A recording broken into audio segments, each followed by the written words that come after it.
ஏன் சிரித்து கொண்டு இருக்கிறாய் அப்படின்னு இங்கிலீஷில் கேட்குறதா இருந்ததுன்னா வை ஆர் யூ லாஃபிங் அப்படின்னு கேட்கலாம் இல்லைங்களா. சரி, இப்போது நம்ம வந்து ஸ்கூல் படித்த காலகட்டங்களில் நம்ம வந்து பாடத்தை சின்சியராக கவனிச்சுக்கிட்டு தான் இருப்போம் டீச்சர் நடத்தும் போது. ஆனால் நம்ம கூட இருக்கிற ஃப்ரெண்டு கம்முன்னு இருக்க மாட்டான்.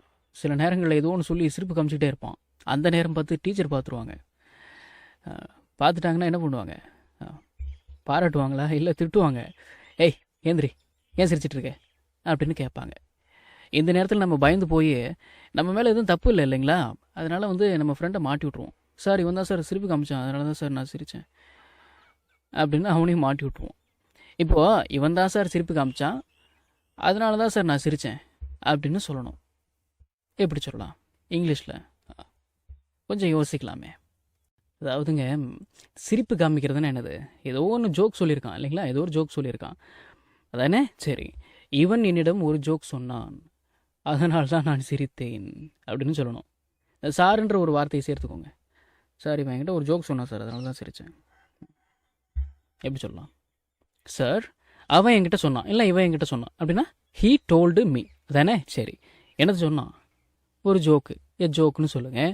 இப்போ அதனால்தான் அப்படிங்கிறதுக்கு என்னங்க இங்கிலீஷில்? அதனால்தான் அப்படின்னா இதெல்லாம் நான் வந்து ஏற்கனவே நடத்திருக்கிறேனே. இப்போ தட் இஸ் வாய் அப்படின்னா அதனால்தான். நான் சிரித்தேன்னா ஐ லாஃப்ட் அதானே. சரி, sir he told me joke, that is why I loft.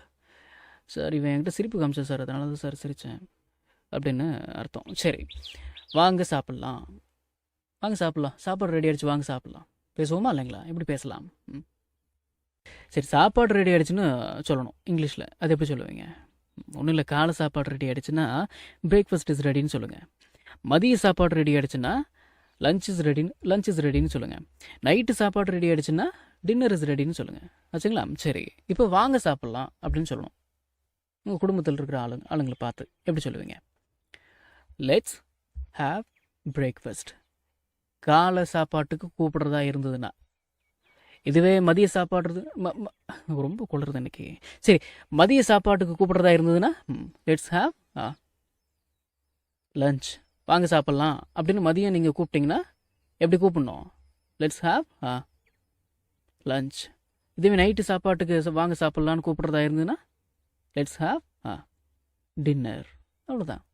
இப்போ கவனிங்க, நம்ம வந்து வீட்டில் இருக்கிறவங்கள பார்த்து தான் இந்த மாதிரி பேசுவோம். எப்படி பேசுவோம்? சாப்பாடு ரெடி ஆகிடுச்சுன்னா டேய் சாப்பிடுவா அப்படின்னு பேசுவோம் இல்லைங்களா. எப்படி பேசலாம் இங்கிலீஷில்? சரி கவனிங்க, காலை சாப்பாட்டுக்கு சாப்பிடுவா அப்படின்னு கூப்பிடுறதா இருந்ததுன்னா கம் டு பிரேக்ஃபாஸ்ட் அப்படின்னு சொல்லுங்கள். மதிய சாப்பாட்டுக்கு சாப்பிடுவா அப்படின்னு கூப்பிடுறதா இருந்ததுன்னா கம் டு லஞ்சுன்னு பேசுங்க. நைட்டு சாப்பாட்டுக்கு சாப்பிடுவா அப்படின்னு கூப்பிடுறதா இருந்ததுன்னா கம் டு டின்னர்னு சொல்லுங்கள். சரி, இது வந்து வீட்டில் இருக்கிறவங்கள பார்த்து பேசிக்கோங்க சரிங்களா. சரி, இப்போ கவனிங்களேன், கை கழுவுனியா? நம்ம வந்து சின்ன குழந்தைங்களை பார்த்து கேட்போம் இல்லைங்களா. எப்படி கேட்கலாம்?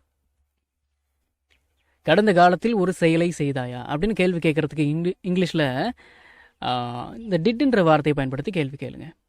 Did you rinse your hands? நீங்கள் வந்து இந்த ரின்ஸை தூக்கிட்டு அந்த வாஷ்ன்ற வார்த்தையை பயன்படுத்தி கூட நீங்கள் பேசலாம். Did you wash your hands? Did you wash your hands அப்படின்னாலும் did you rinse your hands அப்படின்னாலும் இந்த ரெண்டு வாக்கியங்களுக்கும் ஒரே அர்த்தம் தான், கை கழுவுனியா அப்படின்னு அர்த்தம். ரின்ஸ் அப்படின்னாலும் வாஷ் அப்படின்னாலும் ரெண்டுத்துக்கும் ஒரே அர்த்தம் தான். உங்களுக்கு இந்த ரெண்டு விதமான வாக்கியங்கள் எது பிடிச்சிருக்கோ அதை பயன்படுத்தி பேசிக்கோங்க. சரி, இப்போ கவனிங்களேன். Did you wash your hands with soap?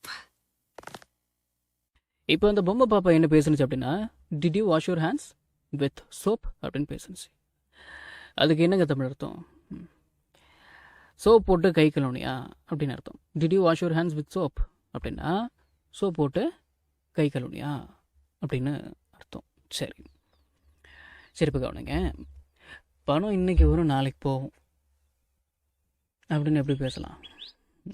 பணம் இன்னைக்கு வரும் நாளைக்கு போகும். மணி டுடே கம்மு டுமாரோ கோலாம் சொல்லக்கூடாது. இங்கிலீஷில் பணம் இன்னைக்கு வரும் நாளைக்கு போகும் அப்படின்னு பேசுகிறதா இருந்ததுன்னா மணி கம்ஸ் அண்ட் கோஸ் அப்படின்னு பேசலாம். அப்படின்னு தான் பேசணும். டுடே கம்மு டுமாரோ கோலாம் பேசக்கூடாது. மணி கம்ஸ் அண்ட் கோஸ்னால் என்ன அர்த்தம்? என்னங்க அர்த்தம்? பணம் வரும் போகும் அப்படின்னு அர்த்தம். அது நம்ம தமிழில் எப்படி பேசுகிறோம்? பணம் இன்னைக்கு வரும் நாளைக்கு போகும். அந்த இன்னைக்கு நாளைக்குன்ற ஒரு 2 வார்த்தையை சேர்த்துக்கிட்டோம். சரி, இப்போ கவனிங்க, இங்கிலீஷில் இந்த மாதிரி பேசுகிறது உண்டு. அது என்ன அப்படின்னா, money comes and goes but memories last forever. Money comes and goes but memories last forever. இதுக்கு என்ன தமிழ் அர்த்தம்னு நீங்கள் நினைக்கிறீங்க? பணம் இன்னைக்கு வரும் நாளைக்கு போகும், ஆனால் நம்மளுடைய நினைவுகள் மட்டும்தான் கடைசி வரைக்கும் நம்ம கூட இருக்கும் அப்படின்னு அர்த்தம். நிறுத்துப்பா, என்னப்பா நீ பாட்டு என்ன நம்மளுடையங்கிற, கடைசி வரைக்குங்கிற, நம்ம கூடங்கிற, அதுக்கேற்ற மாதிரி இங்கிலீஷில் ஒரு வார்த்தை கூட இல்லையே, என்ன நீ பாட்டு இதை சொல்கிற? இப்படிலாம் கேட்கக்கூடாது. இதுக்கு இதாக அர்த்தம்னா அதை கேட்டுக்கிட்டு போயிடணும். அது ரொம்ப ஆராய்ச்சி பண்ணிக்கிட்டு அப்படிலாம் இருக்கக்கூடாது. இதுக்கு இதாக அர்த்தம். பணம் இன்றைக்கி வரும் நாளைக்கு போகும், ஆனால் எப்பயுமே நம்ம கூட இருக்கிறது நம்மளுடைய நினைவுகள் மட்டும்தான் அப்படின்னு அர்த்தம். Money comes and goes but memories last for ever.